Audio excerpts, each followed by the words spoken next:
So when you have a miss case, these minimal impact cases, I'm talking about $83 in property damage, no property damage on the other side of a real piece of crap. But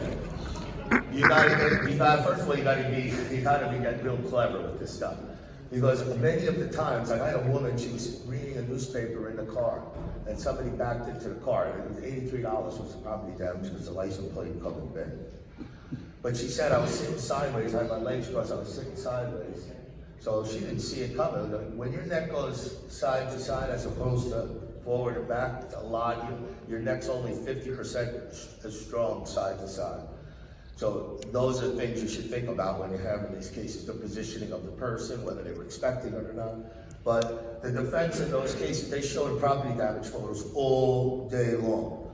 So we have that jury charge I was telling you about, whether it's a big accident cause little or no injuries, and little accident cause big or no injuries, big serious injuries, and I tell them that's the reason is because it's true.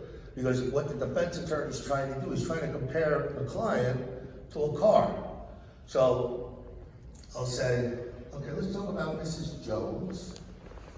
Let's talk about that Ford Taurus, because that's what they're trying to do. So she was born on June 8th, 1964. This car was born in 2017. She was 8 pounds, 6 ounces. The car was 4,320 pounds.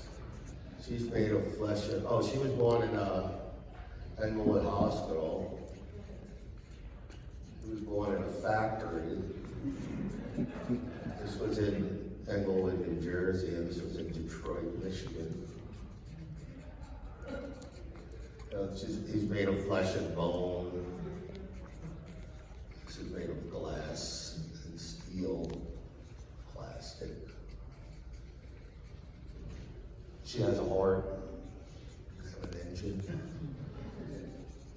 She has blood. They have oil. Yeah. When she gets sick, she goes to the doctor. When they get sick, they go to the auto mechanic. 2 legs, 4 wheels, and go on and on. So you just try to distinguish, obviously, a person from a car, and I think it's really effective. Another thing, like so with this degeneration, sometimes you have actual accidents, prior accidents. And you can list all of those prior MRIs. I think it's to be too many, it gets a little nuts, but it's not so bad if you have one prior, you have the MRI, so you can talk about what that MRI said and how this MRI is different from that MRI. And it actually makes it easier to prove because you're not talking about a 45-year window, where you don't have any medical records. Here we saw the medical records from 5 years ago. So we know what she looked like 5 years ago. We're not talking about 50 years ago. So you could add those little facts in here. Again, if you take away that negligence of the collision, it goes nowhere. So thanks, really appreciate that.